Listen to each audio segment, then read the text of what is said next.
mean, his game is predicated off being an alpha when the ball is in the air. And so that's not going to change no matter what he runs, no matter what the jumps are. The tape is the tape. And what I've seen from him is he has had some true takeover performances over the last couple of years. He's my wide receiver 1 in this draft. I understand that some people might lean more towards guys who have a little bit higher of a separation scores, things like that. But give me a dude who gives you shades of Drake London and Mike Evans and AJ Green, these players who are so fantastic and really good fluid athletes, at least for players of his size. So just love the way that he's an alpha when the ball's in the air, a true X type of a receiver, a guy who could play in a lot of different areas, honestly. So I love this podium. Even though he said he wasn't going to work out, which I'm kind of bummed about, he's still my wide receiver 1 in this class. You mentioned Mike Evans there. You're a Tampa Bay guy, Tampa Bay Trey. Yes. How do you feel about that comparison? I mean, it's obviously lofty because Mike Evans, Hall of Famer, but I think he's not far away. I think he could get to those heights. So the production is always something that you have to sort of like put aside when you're doing comparisons. Comparisons are all about stylistically, because production and getting 11 1,000-yard seasons in a row, like that has to do with being lucky, having some health on your side, having a good offense around you, those kinds of things. But what Mike does really well is, again, he competes so hard at the catch point, and he moves pretty uniquely for a player of his size. Now, one thing I wish Mike did better throughout his career is I wish he had a mentality for yards after catch a little bit more. I feel like Tetairoa McMillan already does. He is somebody who becomes that ball carrier when he gets the ball in his hands, and so that is what really allows me to fall in love with him as easily as I do, is because he brings you exactly what you want him to be as an X receiver, but then he'll give you that extra. Then you'll see that 10, 15, 20 yards after the catch when the situation presents itself. So the mentality that he has to become that dynamic yards after the catch guy is something that I love, and something that Mike has been able to showcase throughout his career. But both of those guys are just so good off the line of scrimmage when the ball is in the air. It's why you think about a guy like that for Ted. T-Mac, obviously, he mentioned today that he felt that was the most underrated part of his game, that yard after catch ability. Before we get you out of here, just what are some of your favorite fits for T-Mac across the league here? Yeah, I mean, I don't know if this happens, but when Mike Vrabel said that he would love to get an outside X receiver for Drake May, ears perked up, right? Because I'm a big Drake May fan as well, and obviously they got to fix the offensive line, but I love that fit there for the Patriots. I think the Cowboys could be a fun one as well. They need a wide receiver to be able to complement a guy like CeeDee Lamb, who plays a lot out of the slot. I think that could be pretty prolific of an offense once Dak Prescott gets back and healthy. And then I don't know if this happens at number 5 because the Jags have some other needs, what they need to do, but Brian Thomas Jr. and Tetairoa McMillan in the same offense, they were pretty sick with Trevor Lawrence throwing them the football. So those are a couple that come to my mind, some landing spots there for McMillan. Big receiver at 6'4", about 220 pounds, long striding guy. We saw how productive he's been ever since he stepped foot on campus there at Arizona. Was their go-to target. He can play inside, he can play outside. Reminds me a lot of Drake London when he was coming out of USC. Big, tall, long striding receiver, can play above the rim. That's something that he does really well. But I think an underrated part about his game is what he can do after the catch. He's a playmaker after the catch too. So I think he's the best receiver, depending on how you feel about Travis Hunter in this year's draft class. Yeah, how would you compare him and Travis Hunter? I mean, I saw Field Yates the other day posted, your colleague, he posted something about Travis Hunter 1, T-Mac 2 if he was grading receivers. I think most people, the consensus is T-Mac is the number 1 guy. How would you compare those guys? Yeah, I mean, vastly different as far as their skill set. Travis is much shorter, obviously at about 6 foot, 190 pounds. But Tetairoa is much bigger than Travis, and their games are very different.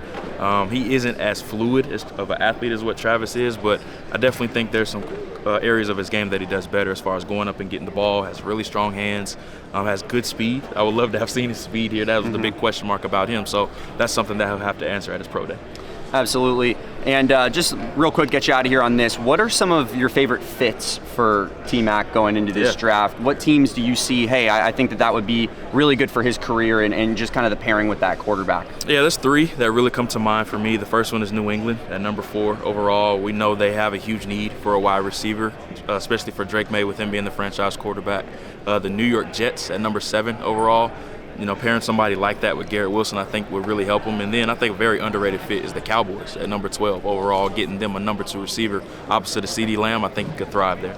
He is a lock for the top 20. Now how high? I mean, it really feels like the ceiling is going to be number 6 to the Raiders. One of the reasons why I love that fit, obviously, look, they lost Devontae Adams this offseason. They need a number 1 receiver for whoever is going to be playing quarterback for them. But you got to remember, Brendan Carroll, who is the new offensive coordinator, Pete Carroll's son, that was his OC last year, 2023, at Arizona. And so when you look at that fit, you say, okay, this makes sense. These guys had great production for the offensive coordinator in the past. If they have that need, if they haven't settled quarterback yet, I think that T-Mac could make sense there. But look, there are some really good players in the line of scrimmage there. They might be looking to build up the trenches. If they decide to pass, I think there are a number of teams that really could fit T-Mac as you go through the teens and into the later part of round 1.